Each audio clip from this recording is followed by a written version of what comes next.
Absolutely. You know, the first time I came across Fiona, she was calling herself very, very sophisticated names. And then I realized that as time passes by, people decide to, either upgrade or downgrade. But for her case, she upgraded because instead of just going to the pharmaceuticals and trying to understand how Brufen works, she decided atakuwa mke nyumbani, atakuwa anatembea kwa vichaka, anatafutana na vitu, alafu unashanga what is happening. Reminds me of my grandmother, but definitely she's not that old. She's a young woman, young African beautiful woman, and I love her afro tonight. If I was still her young age, I would have said, when I grow up, I want to have your hair.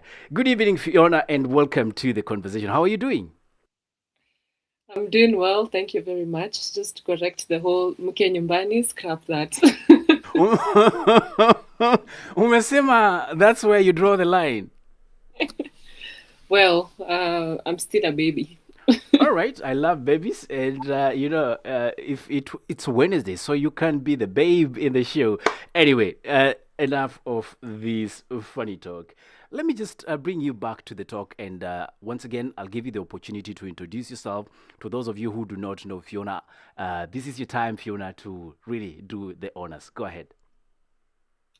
All right. Hi, everybody. My name is Fiona. You can call me Njeri. I am currently doing my research on linguistics, whereby we are seeing, okay, if people communicate about plants, how do they communicate it? I am also very enthusiastic about agroecology and organic farming. And I also work with dryland resources, whereby we harvest plants sustainably from the forest and make them into African aromatics. Of course, we are used to perfumery and scents from other parts of the continent, but Africa has incredible scents that are also medicinal, and they carry that deja vu from our ancestral times. I'm also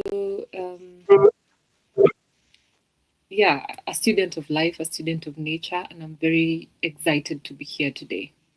Thank you, Fiona, and we are actually very excited to have you. And for this specific show, we will officially be dropping her Fiona name and refer to her as Njeri. So I hope when I say Njeri, you don't get confused. Fiona, you talk about research, you talk about the African, medicinal journey in whatever you've been doing. But let me just take you a little bit flip back. The first time I came across you, you were on the catwalks, literally modeling from a Yes. model to daktari wa miti shamba. What a transformation. What really happened there? Well, things evolved into one another. So I became, yeah, Miss Environment during my campus life. And I use that platform for conservation activities, whereby we're working with communities to plant more trees, which we still do till date. And that platform has enabled me to be in touch with the community. And in as much as I did take part in a lot of tree planting, I also needed to find out which trees are these. So it's been a platform on the other because it opened doors for me to be able to understand these trees more. So it's kind of it was an important stage of my life actually, and it was a learning process as well.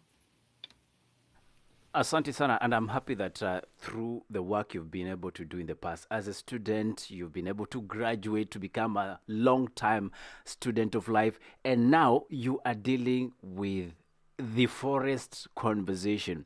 And just a little bit of a disclaimer, Fiona approached me a few years back and she told me, Eli, I would love to plant a tree because of the work you're doing.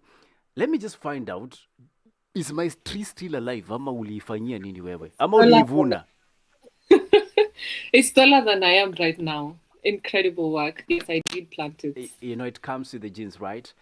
Anyway, so let me take you to what actually we are discussing tonight. And for me, it's important we understand the whole journey you are taking, not just as an African woman, but as a woman, as a young woman, and for that matter, an environmental champion.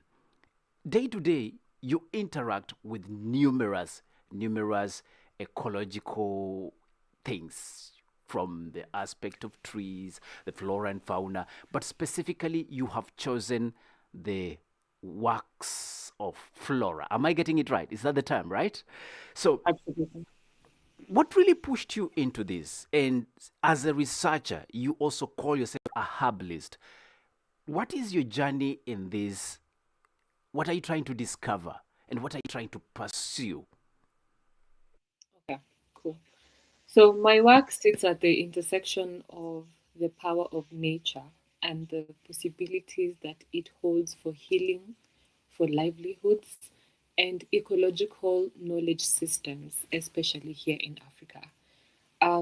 Traditional medicine is a knowledge system that actually reflects that power and how communities have historically understood plants, ecosystems, and this sort of healing possibilities. Mm-hmm. But they're highly under recognized. In terms of intellectual rights, not much of it is given to the people that have held this sort of knowledge. So where I'm arriving at is to be able to help people, not help, work with communities that guard this forest. Because at the end of the day, if we say plant a tree, I mean cut a tree, plant two, I mean people need to know what are these trees that they are cutting. We've had cases where the mugumo tree that has taken 100 years plus growing, it's being cut and then they replace it with plants like eucalyptus, which is an exotic tree. So my whole aim towards this is creating awareness on these plants and also getting people back to their roots, but with modern methods, of course, um, for them to understand why did this tree mean a lot in these past times and what are their uses, and maybe in terms of healthcare at the moment, most conventional medicine actually came from plants. So people need to understand how is it that it got from that tree to this little tablet that we keep seeing. Yeah, so that we stop this whole gatekeeping. Yeah, and the journey has been incredible for me. Because I've been able to travel around, interact with different people, different communities who would look at a plant and say, hey, my grandmother used to do this and this. So through this work, we've been able to spark that curiosity and deja vu and memories as well. And also, I'm really trying to work with other people as well. And there are also so many people doing this right now, so many young people that are rising to do documentation of these particular plants because every plant carries a healing property, it carries a livelihood and ecological balance when it is used sustainably.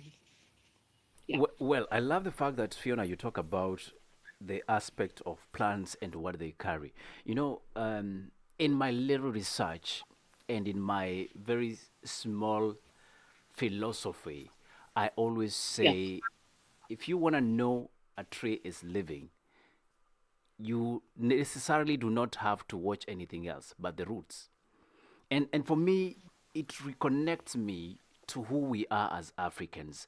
It reconnects me to what the environment we thrive in and the nature we thrive in means to all of us.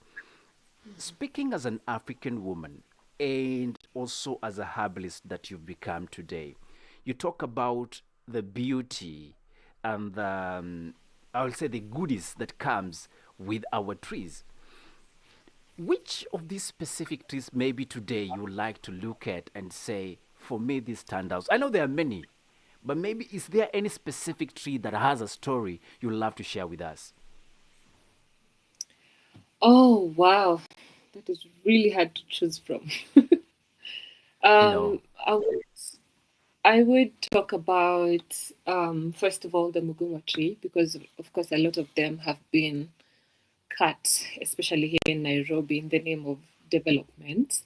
So the Mugumo tree is a ficus tree. It's a fig type of a fig tree. And how it grows by strangling, and that's why it's called a strangler fig. where a bird eats it and then the droppings come in. And when it drops into a specific, any tree actually, it starts producing some aerial roots. And those aerial roots will encloud the whole tree until it strangles some strangling, and then it grows into a fully functional, enormous, big tree. And the mugumo tree has been used significantly and culturally speaking, especially among the Kikuyus who use this tree. They would not see the tree as a place of worship, but they would slaughter goats around it for any sort of sacrifices. The mugumo tree is also very medicinal, depending on the parts. The roots are amazing for inflammation, the leaves as well for respiratory health, the bark, and it's not just for human beings but also animals. The fruits are highly medicinal and they give food for animals. So I feel like the strangler fig is a whole ecosystem in itself. So we call forests like many trees, but or a tree could be a forest in itself, and that's what we all need to understand, that we don't look at, say, Kakamega forest and say, okay, this is a forest. But just one tree like this would be able to have an ecosystem of birds and insects and uses for human beings as well. Yeah. So this is the reason why we need to actually keep them. And it's sad, Fiona, that you talk about the Mogumo tree and how we have literally stopped calling it the strangling tree and we are strangling it. You know, Mm, I'm just trying to be artistic here. you're cooking. Like we clock that, right? But then Love that. then I want to move from the Mugumo tree, and of course, there's a lot of stories around this. There's a lot of what I say mythical conversations that happen around it. But now, take you deep into the forest. When you are in your research work, because you do research, when you Yes. are interacting with the communities of specific, let's say, tribal cluster and all that, most of these people are the indigenous people. They understand their stories, they understand their nature, and they understand their benefits. But often than not, we have seen a narrative over the past few years, of course, with discovery of science, among others, where we are being dissuaded from appreciating that which is nature to us. What are you doing in those communities as Njeri that is restoring not just the honor of these communities, but also reminding them of the value that they possess? Ooh, good question. So traditional medicine in Kenya actually, it usually sits at an intersection between culture, healthcare, and policy. And of course, there's a lot of recognition around that. And the key conversations today, what I'm doing is trying to bring about sort of awareness on regulation, safety, and the conservation of medicinal plants, and how we actually responsibly integrate indigenous knowledge with modern science. Yeah. So what exactly goes on in there is that first of all, I birthed a business called Tremendous Organics, Yeah. whereby we work with these sort of resources by extracting these plants and recognizing them by scent. Scent is it's a very key thing because I do botanical body care, but also the kind of plants that I work with is that the tree has to remain intact because the tree is important for it to survive. Because our business is entirely based on the survival of this tree. And the people that would be able to get an income from it is the requirement is that the tree really has to remain intact. There's limits on how much you can tap these sort of trees. For example, the frankincense, the myrrh in dry areas of Kenya. You know about frankincense, right? You better teach me more about that because mimi ni mwanafunzi today. I know nothing. Your honor. Jesus, when Jesus was born, according to the Bible, he needed Ah. three things, right? Yeah. The frankincense, the myrrh, and the gold. Mm-hmm. The gold I don't have, but I know there's gold in dryland areas. Yeah. But the frankincense and myrrh, of course, it produces a resin, and that resin is a biological response Mm. from the tapping of that tree. So of course, these trees are very much in trouble because a lot of people use these resins. Mm. For example, church and Catholics, you see the way they burn your ubani, Yeah. and other communities as well. They ban this kind of stuff either for meditation, for Yeah. prayer, for skincare and all that. But when you look at that tree, is that there's a limit to how much you can actually tap on these trees. Mm. So of course, there's a business side of it where I'm doing botanical body care. Feel free to check out on my social media pages. Yeah. But also there's a part of documentation whereby they tell these stories about these particular plants and how it relates to them, and also documenting that in a very informal way, is that there will be a lot of exchange between us. This is what science says about this plant. What does culture say about this plant? Because it's actually an intersection of culture, healthcare, and actually policy. Wow. And I know the knowledge that is oozing from Jerry tonight is amazing, because I already see some comments coming from the YouTube channel, and you guys better keep watching because there's still so much to unpack. Good evening once again. We are in the social room, and in the social room, a lot of things happen. Today, tunaongelea mambo ya miti. Kuna wengi wamesema dawa ni miti, lakini kuna msichana ambaye alienda kutafuta miti na anaongelea vile miti inaweza kutibu wewe. This is the much I can do today with my Swahili. I want to stay very humble. So in my interaction with your works, Fiona, though you do every other thing with the the beautification, because then there's some nice aroma you talk about. I even didn't know you went ahead to make more research about the frankin, what do you call that again? Incense. Hiyo yenye amesema. So she went ahead, discovered that when the wise men were going to visit someone in Bethlehem, they decided to bring some of these gifts. But today, I believe the biggest gift we are receiving from this talk, Njeri, is the fact that there's so much to unpack from our natural habitat. But then my biggest fear has always been when you explore too much. And I know this a little bit outside, but then they connect. Look, for example, how mining has happened in our country. The biggest, the biggest casualties of mining, which is a human activity, has been the very trees you're talking about. Some of them in their natural habitat.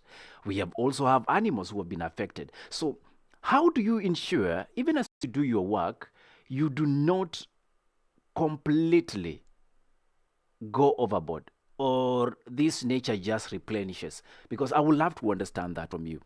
Are there any ethical concerns that you've seen and you're addressing? Absolutely.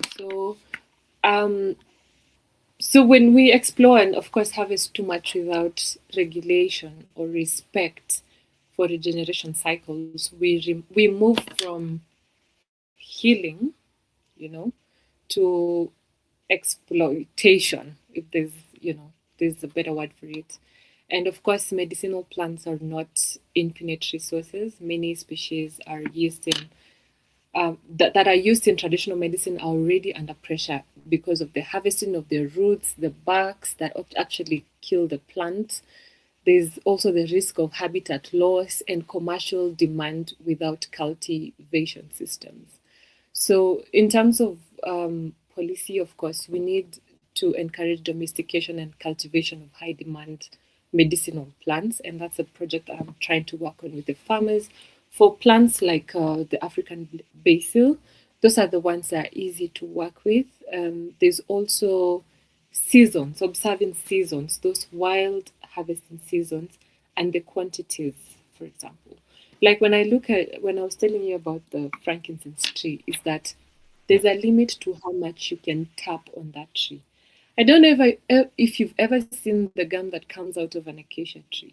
I've seen, and in fact, we used to say ni makamasi. Okay. I know it Okay, sounds yes. it sounds ill, but that's what we it was. Yeah. Mm. Yes, so in terms of that, for it to produce gum, you would have to tap it kidogo with a panga or an animal You puncture would it, right? yes, Mm. for it to produce the gum, for example. But there's per tree, there's always a season to harvest it, and there's also always a limit to how much you can tap on a single tree. Mm-hmm. And also, traditionally, these medicines have been passed down generations because it is usually rooted down in balance. Yeah. Take what you need and leave what must continue. Because when that balance is broken, both biodiversity and that cultural knowledge is collapsed. So even these communities have incredible ways of harvesting it. So making sure that if for me, sorry about that, Did you for just me, break our Frankenstein? F- you Because must. nilikuwa nimepiga order. Don't worry, these things happen. Anyway, Wait. yes, go ahead. Yes, for me, working with communities have really taught me in terms of balance Mm. and making sure that the tree is not harmed at any particular point. And this is why when somebody akijua hii mti inanipea unga, Mm. this tree helps me get an income, they would never cut it.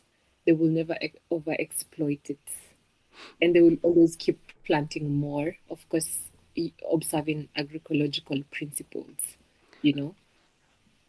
Yeah. Yeah, you saw me trying to talk at the same time, not talk, Yes. because I'm thinking, don't say that, Yes. because I've seen how people are ever exploiting. And I know governments to some extent have put across a lot of measures to control even how tree harvesting is done.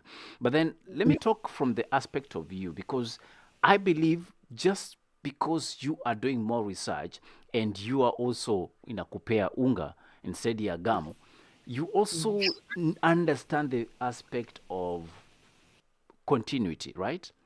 And if you Yes. talk about continuity, I see the issue of the science competition. How do you cluster herbalists? Are they scientists in your view? Of course. Okay, so what Herbalists kind of are scientists are you? indigenous scientists. Indigenous scientists, those are herbalists. Okay, you are the people who, when somebody talks to you badly, you throw them something from your mouth and then akiamka asubuhi amefura, because that happened in my village a lot. This is where you now tell a difference between mchawi na mganga. Wewe ni Okay. nini? So, what is the Swahili word for traditional doctor? Mganga. Uh-huh. And mchawi, what's the English name for it? It's witch. There So, you go. so you don't fly with a broom. Anyway, if you have a question, I'd love to get that from you, because Fionah is here and I'm sure she would love to take questions. So let's just see. And by the way, we will be looking at some things, especially from the uh, women perspective, because again, there has been so much that is being sold. As a man, I've been given a lot of jerry cans full of products, and I'm told, if you drink this one, ukifikia kesho asubuhi, wewe ni jeshi na mwanajeshi, you are a hero. But then ladies are also told at the same time there are some specific medicinal products which are ecological, right? And you can harvest from the forest that you can use to control this and that diseases, and including the biological cycle of a woman. Um, have you had any challenges when it comes to the product consumption vis-a-vis the believability of the same? Because sometimes I feel like we overdo this. And anyone can just wake up today and tell you kunywa hii concoction, especially wale wenye wanatembeaga na njora.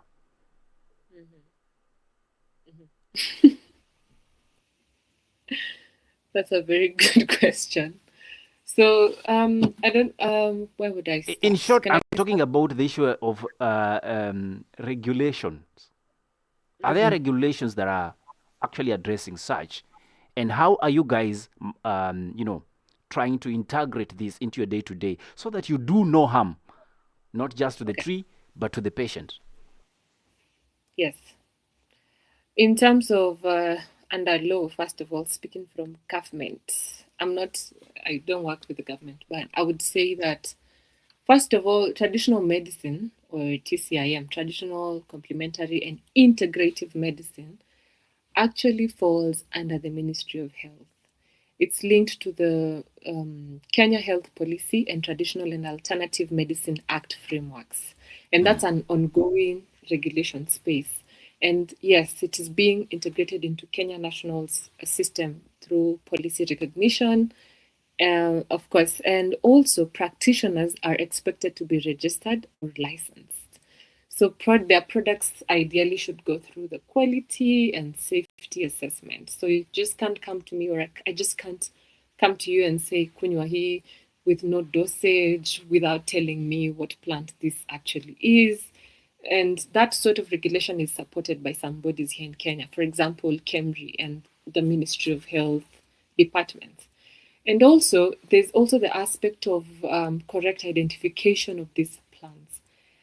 A lot of plants look alike. Yeah. I'm telling you, it's trouble. When you go in there, you think, okay, this is African basil, but then it looks kidogo. It looks like African lemon bush or African lantana camara. So, Kuna in zenye terms of, zimepakwa makeup, kuna zenye they look zimeomoka. alike. Wanafanana, and of course, yes, dosage standardization is still a challenge. There's also the risk of contamination. Ulitoa dawa yako kwa msitu. Were you using clean hands, harvesting? How about the water that you used to wash it? How about drying? Where did you place it? Did you use plastic to store this particular dawa? So, of course, and also there's the pharmacovigilance, which is monitoring the side effects. So, of course, the safety, dosage consistency, correct identification of these plants is, of course, a challenge, but it's something that we need to start integrating pole so that we're not following blindly. Because you would find that if you give me, for example, a dawa and I have another condition, what will work for me will not work for you, unfortunately. I might be having other sort of conditions that react, and somebody else might be also taking the conventional medicine. Someone may be taking conventional medicine that interacts. For example, there's a plant called Hypericum perfortarum. That is the St. John's wort. St. John's wort is actually a blood thinner. So you can't use it when you're using blood thinning medications from the hospital. So this herbal medicine is not a one size fits all. Okay. It is because traditional medicine is always aimed at looking at the root cause and not curing the symptoms. So, of course, there's always regulation. Regulation is very important. I can't just gobble 1 liter of roots from croton plant, and yet some of them contain toxic compounds. So this is dawa in itself, com situ, and everything needs regulation. And I'm sure, there's also the licensing bit is a challenge, I would say. That's why unaona everybody is trying kuzunguka with madawa. Because if they go the formal way, it's very expensive, it's very tedious, it takes such a long process. Yeah. So if there's a way that the government can work with herbalists to just, I don't know, register them in associations and help them test, although there's a significant progress with that with our Kenyan institutions like KU, and you just go with your dawa, have it tested while you begin your registration process. At least So let me ask you, I love the fact that you talk about a regulatory body, all right? So who is part of the board members? Are they scientific scientists or traditional scientists like yourself? Because then I know this medicine, the inside out of it. I know the chemical compounds that they entail. I might not say them in names, the periodic table, but I can tell you, hii ukikunywa inakufanyia hii inafanya.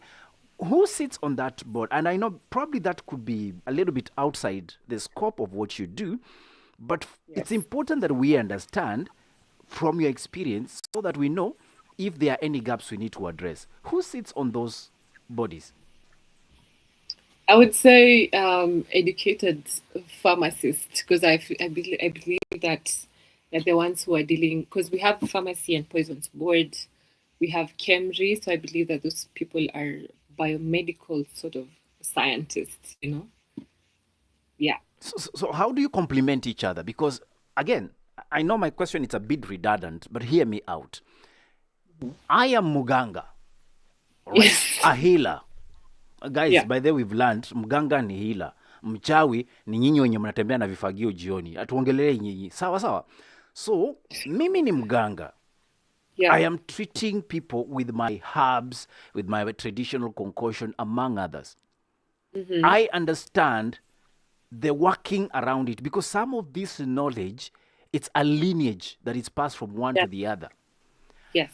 How then, what is the role of the scientist who has gone to study with pharmaceuticals in ensuring that my prescription is actually working? Is there a, what am I missing? How do you Okay. advise me of something you have no clue about? Well, as a traditional practitioner, I should be rooted in traditional knowledge systems, community-based wellness support, plant preparation, food-based or tonic level use, and the cultural and preventative health practices. But Kina, the people who are licensing or regulating this, they sit at the prescription first of all. The claims, what if I say this dawa can cure HIV? They prove it, you know. They prove that it can cure a specific disease. What is it about it that used to work for malaria so much, you know? And also, they look at safety, dosage, and the product registration. And they also look at manufacturing standards and labeling. So I think there could be a marriage, only that it's a bit tense because the problem comes in when we herbalists start marketing medical cures without approval or clinical validation. But also, the process is really hard for us herbalists. Ni pesa yote, I'm telling you for a fact. So Yeah, if I say this herb treats diabetes, yeah. I can. My language usually changes. If it's not tested, I'd say it was traditionally used to Ah, support metabolic balance, mm.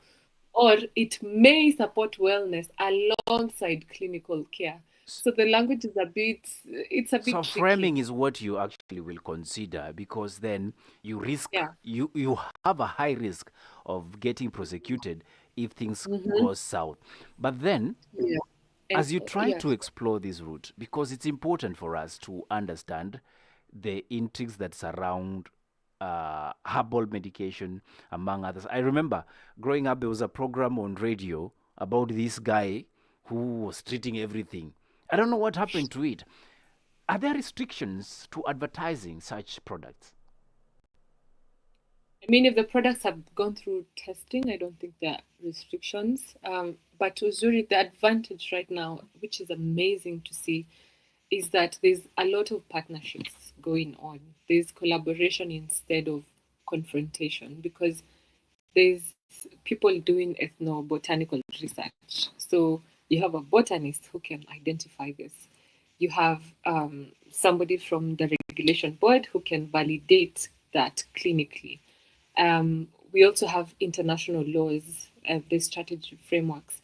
I don't know if you know, last year, Kenya actually made a commitment to integrate traditional medicine into healthcare. True, yeah, yeah, sure. Yes, so we don't, of course, have to become a pharmacy, but we can become a bridge practitioner where knowledge is actually translated from both ends.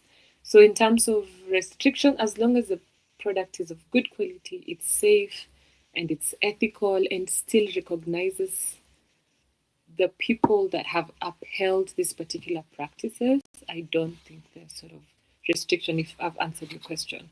Correct, and I love the fact that you are now trying to lead us to where we can complement one another, especially since the things you do are essentially touching on the healthiness of the communities you work in. Now, I am a bit conflicted when it comes to the issue of how you name and function with your products. My idea of you being a traditional healer or herbalist for that matter, it's to go to the root of who you are. But I find it outstanding when sometimes giving the names of the products, people will always say, and what is the scientific name? Is there any relevance to that? Absolutely. Now this is where I put my linguistics into work. All right, go ahead. I want to listen to that. Well, the thing is, first of all, plants were globally agreed to be called in Latin language because there's always a reason why this plant is called that sort of scientific name. Bacillus something. Ossimum gratissimum, Ossimum Hey. kilimani. Majina tu ngumu. We will never meet them in Kirinyaga, but go ahead. Yes, but that scientific name would be able to help you recognize plants globally. But also, there's how plants are named globally, but we should also recognize how Africans usually name their plants continentally wise, you know. We our names are a bit poetic, they're a bit descriptive, for example. In different languages, they would call it based on what they know it for. Like, for example, if a plant only blooms at night, then they would get a night name for that particular language. So, yes, actually, one of the projects I'm also working on in terms of documentation Yeah. is that, of course, there is a scientific name, but even as we have our own way of naming these plants and Yeah. it's how they were named and why they were named like that, because naming is identity. I cannot emphasize that enough. Um, it's, there's a reason why maybe it's called the African wild basil because it grows in the wild. But there's also a lot of, it's like kuna baba na mama na watoto wengi. Yeah. So, how science has named it is that there's the family name and then there's a subspecies. Even Africa has ways of actually naming it, and I feel like we should always name our products like that. I have one of the products I call it Savannah because of that sort of ecosystem that it has come from, and we need to go back into. I mean, naming is completely important, but also when ukipeleka pale kwa testing, they will ask you, what is the scientific name of this sort of plant? So I feel like they don't need You know to. why for me that's an issue that I'm conflicted in again. It's Yeah. really I see beyond that, and probably I'm just overthinking because sometimes I do. When we talk about the naming aspect, and we have agreed globally, it has to be a Latinic or a Latin's kind of, linguistic around it. Yes. I think about patent. Yes. For me, Oh, for yeah. me, it's not really having a scientific name. It's owning the patent.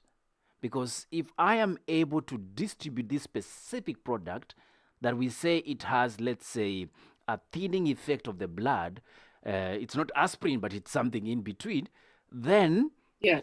I own the patent. So I want you to talk about how do we own back what is ours, except the Okay. naming. Funding.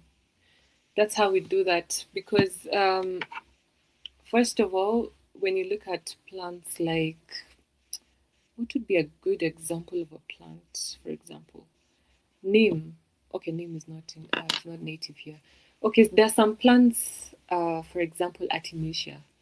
I don't know if you know about the word quinine. So like it Yes, has quinine is the one that is used to treat malaria was used for a long time. traditionally. Oh, traditionally, okay. Quinine, Traditionally. quinine was a traditional concoction. Yes, Hi. absolutely. So it comes from a plant. Mimi That niliona plant. tu kwa duka and I was very reactive. Yes, that plant is called Artemisia. So anytime you mention patent, you also touch on research. Whoever is researching it has the patent, despite the naming situation. A person can come to Kenya and say, "Oh, you guys use these plants to treat malaria." Good. They will take it outside, test it, write a paper on it, sell it back to us as capsules or tablets. But they got that information from here, and the intellectual rights belong to us, but it's not credited. So, in terms of patenting, I would emphasize is that we would have the whole picture is for us to have African led research, African funded research. If anybody is funding these documentation projects, then they will need to understand that the intellectual um, parts of these plants or the intellectual research that comes from it belongs to Africa. If anybody is willing to fund that and is not an African and they understand that, fine. But the problem is that we wait for Western validation when it comes to our plants. We know very well, for example, you know the plant that is used as a tissue. It's called the Maigoya in Kikuyu. Inaitwa shiroho huko kwetu. I think It yes. leaves Oh, a it's very Shilao. nice scent after usage. And it's very soft. Gen Zs do not recognize this. Yes, the Luyas call it Shilauha and Shiroho, please. Shiroho. Don't change anything here. This is very patented name. Iko soft kabisa. And the Luo call it Okita or Okita. Okita Lango. Um, my cucumbers call it Moya. So that plant, for example, has been used for so long for stuff like hemorrhoids, for example. Whenever somebody is experiencing piles, uko Kawangware, they would steam the plant and use it, traditionally support it for stuff like that. You know, But you guys are not watching VV Parts explain this, but you can watch this live on Court FM underscore KE on yeah, YouTube. But either way, I was very, very happy until you mentioned Kawangware. What wa Kawangware? This is nothing against you, but we need to get majina ya tafsida. And we thought it was thank important to you. use I didn't Kawangware. know. Go Yes, ahead. exactly. Yes. I'm so sorry. Yes. So I was saying that traditionally it has been used for a lot of things. Either you have when I used to see mamas in Kisi or like in I don't know if in your community you guys did that. Kukiwa na homa, they would place that shiroho upper on the roof of the mouth, and the nose will stop dripping. But now, if it is being researched, for example, outside Africa, then they would own the rights to that particular plant and research. And by rights, I mean they would have to sell it to us. It was very saddening to see people trying to introduce vaccination programs in school against malaria. And the plant is literally outside your compound, you know? The plants that were used to bring this sort of vaccinations or cure to treat this particular thing that you're avoiding, they're literally on your doorstep. And it's just saddening to see that. So in terms of patenting, we need to fund our own African-led research. That's exactly what I'm just trying to say. Thank you. Thank you very much. And well, I don't know what to say or not to say, but clearly we have a conversation that we must have. And that is how do we claim back ownership of our God given? Well, for those who don't believe, then I'm sorry. But there are people who will say God given resources. Now, Fifi, Fiona, Yes. I would love for you to tackle one more thing for me. Mhm. If you were to cross examine the steps we have been able to cover over the past years, remember the issue of African traditional methods of healing was predominant pre the colonial period and just to Mhm. some extent post colonial. Mhm. How is it an acceptable means of treatment today? Is it more welcomed? Is it still suspicious? Or are people now turning their faces and they're saying we need to go back where it all began? What has been your experience? Mm, what did I say? Like I said initially, our plant-based medicine globally, it all started. I mean, the modern healthcare right now, most of these medicines that are being researched, most of them did come from plants. It's only that sometimes they go through a chemical process, and then they make other things from it, and there's side effects and all. But traditional medicine has always been through apprenticeship, the oral transmission, whereby they'd say stories and chants and naming systems. But today, there's a lot of integration happening. So plants are actually entering pharmacology and they're entering research. And there's also collaboration between hospitals, herbalists, and universities. In Kenya, we also have the Herbalists Association of Kenya, which is partnering with our Kenyan institution. Yeah. Firms are also entering through regulation in terms of licensing and policy. And there's also the risk of course, biopiracy, where external companies are patenting this local knowledge. Of course, there's also the risk of overharvesting and the loss of custodianship. But the key question is who owns the knowledge when it becomes science? So, from a worldview perspective, is that we are increasingly um, becoming more aware. Everybody wants to be healthy now. I don't think there's anyone who wants to eat terribly.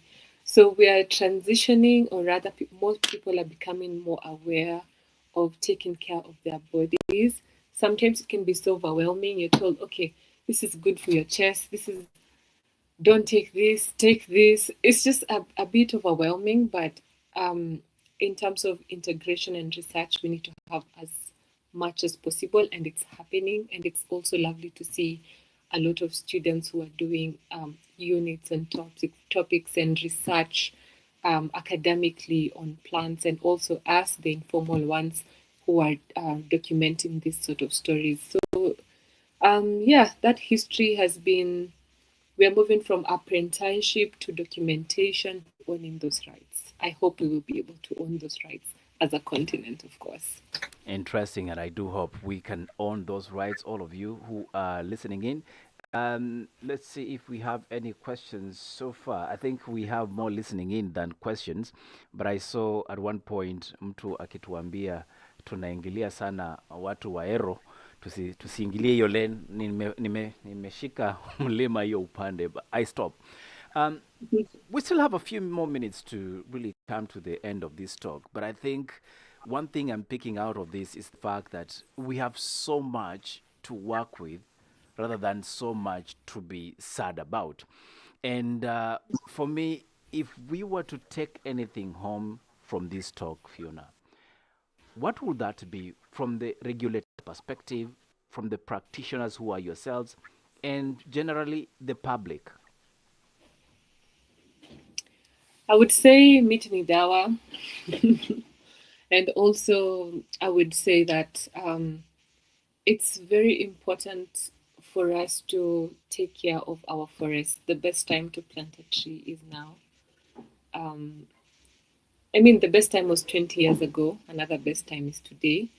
I hope that we can be able to take care of our forest and also get to know our forest better.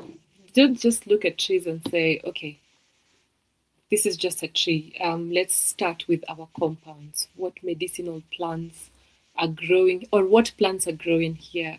And just it's as easy as today as just Googling and taking a photo, scanning on Google, and finding out what plant this is actually for.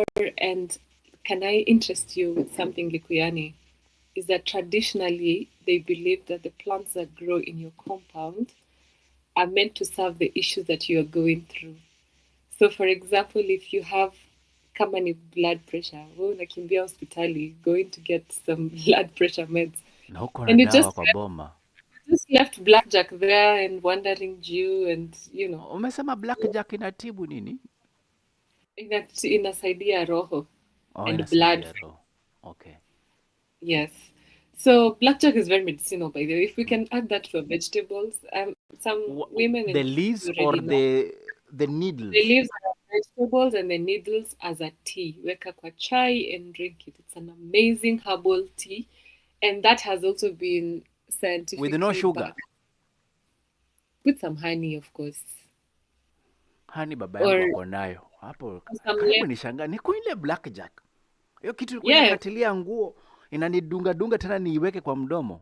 You see, even traditionally they would believe no hiyo kitu klingie kwa nguo is that you get home and remove it and take a tea. Take some tea from it. It has amazing properties that are very good for the skin, for hair, they're very good for your heart. And yeah, traditionally that was an amazing plant and it grows everywhere.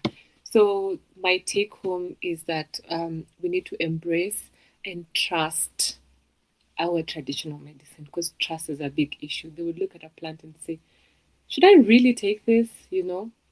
Why can't I buy from outside? And that sort of trust is what we need.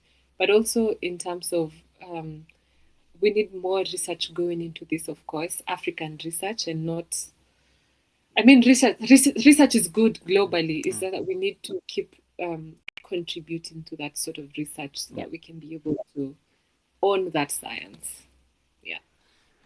Awesome. We need to contribute to research so that we can be able to own that science. And I've been speaking to Fionah Njeri. Fionah Njeri, or Miss Fionah Njeri, is a herbalist and a community-based researcher who can be found through her IG and TikTok accounts. That is at tree_Menduz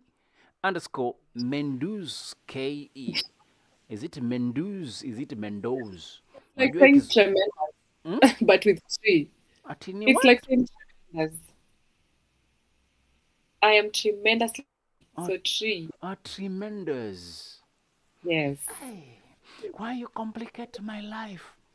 I was thinking, what is Menduz? It's tremendous. All right? Yes. That is tree_Mendez, KE. Yeah. And if you have questions that you love to, make us follow up, you can always send them to +254 748, rather, that's a different number. +254 714 308 277 is the number. Leave us a voice note or should I say compliments on that line, and we'll definitely get back to you. And of course, Fionah, do you think you want to share your contact details? Ama upendi kupigiwa simu. But let me see. I see Alvin Kamau. I hope it's not Gaucho. Okay, I don't know what is Gaucho doing in this talk. But I appreciate powerful expose on great convo. That is Mercy. Thank you very much, Mercy, for your comments. And we do appreciate who have been watching us live on TikTok and rather on YouTube. We do have Anne Mugambi, and Anne Mugambi says, following and learning. Thank you very much, Anne Mugambi. We do appreciate your contribution. Yes, Fionah, you want to say one or two things on how you can be reached except your socials? Ama wakuje kwangu. Go ahead. Yes, I do have a business number, which is 0742 59 3000. Please repeat that for the slow students. 0742 59 3000. All right. Na amesema products zake ni 3K and above. All right. Do you have any products that you think you can want to advertise here that are allowed and you like to place right now? I give you time to place an order with Fionah. Harakisha, twende kazi. Cool. I have this body cream called Msitu. All right. So Let me put it on Msitu full screen so that people can see Msitu wa Fionah. Aya, wapatie Msitu. Yes. Msitu is a Uko combination na of haraka, rudisha tuone msitu. Rudisha Msitu. So I want to show people. Wow. You guys should be watching this. Go ahead. Give us a short explainer. Msitu is a body cream that is comprised of frankincense, myrrh, and the desert seed that is very moisturizing on the skin. So it works for most skin types. It's very moisturizing and also has traditional uses in terms of helping your skin issues. And also, frankincense has this thing called boswellic acids that promote regeneration of new skin cells on the skin. So, if you want to look amazing, do get some C2 product. There's also more on that catalog of that number that I've shown, but C2 is amazing. There's also Savannah and also Mvua ya Msitu. So Mvua ya Msitu is a spray that you yeah, siwezi fikia sahi. Yeah, it's a spray. Let me see if I can show it.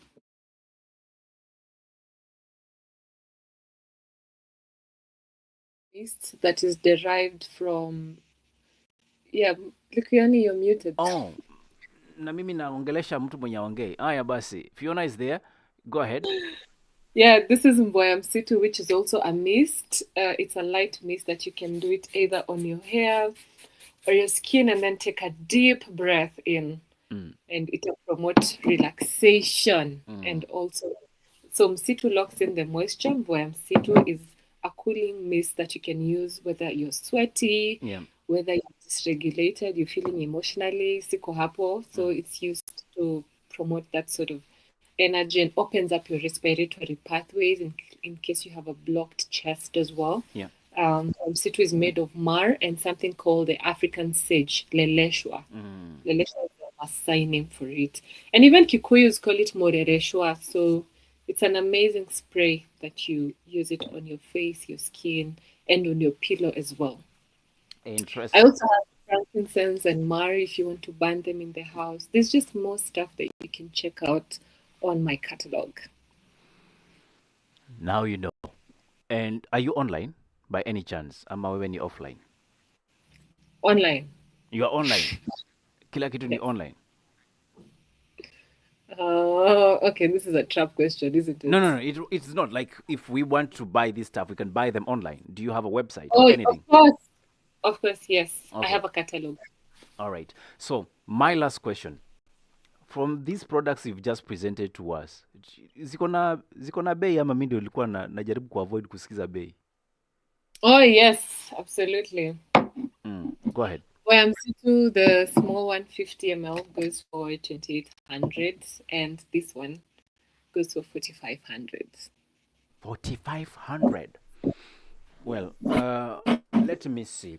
Anko is a person of people. Anko is loved Yes. by many. Please surprise me. I would like for my skin to be summer skin. Don't just sit there. Do something, guys. Guys in the comment section. Yes. Yeah, too bad. If you didn't see those products, again, we will be posting these videos and they are actually available on our YouTube channel. That is at CourtFM_KE. Just go and look for Fiona. Hapo kuna hiyo video tuko tumeweka hapo kuhusu the forest girl.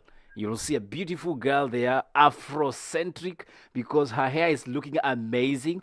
Now, she has done an amazing job to tell us more about what she's doing, and I do hope you've learned one or two things. That said, it is 5 minutes after the top of the hour, and we'd love to cross over to the rest of the programming, but not without a goodbye from you, Fiona. Yes. Thank you so much for having me on here. Looking forward to get interactions and feedback and meet amazing people who are also doing research on plants and more people who are embracing traditional medicine. Yes, thank you so much, Likuyani. You have amazing work going on. Asante sana. And Fiona, definitely, I am looking forward to seeing you in the next session.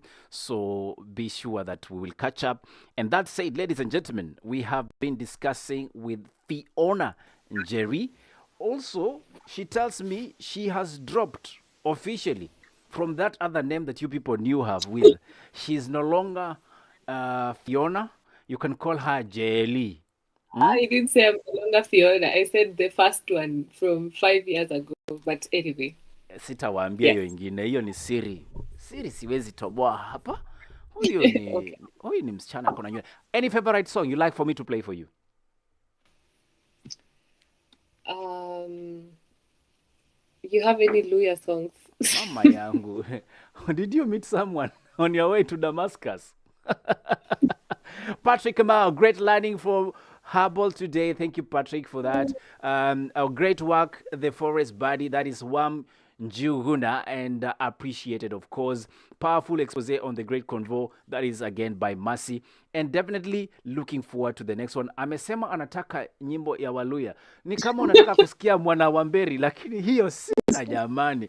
Ni kama pia wewe ni Vaida, sijui ni nini unatafuta kwa Waluya, lakini mimi Umetoka nitakufanyia huko. vile unataka, and definitely we are looking forward to future interactions, Fiona. So we'll make an arrangement to have you coming in the next session. For now, I want to cross over to a special dedication to Fiona as she tunes out of the session, so that the rest of you can continue to listen through. If you're watching us on YouTube, we'll definitely not be playing the music on YouTube, so you know why. You can continue watching this and listening in on www.kotfm.co.ke. Again, that is www.kotfm.co.ke. For now, naambiwa Vida is on standby. Good evening, and that was, of course, the social room.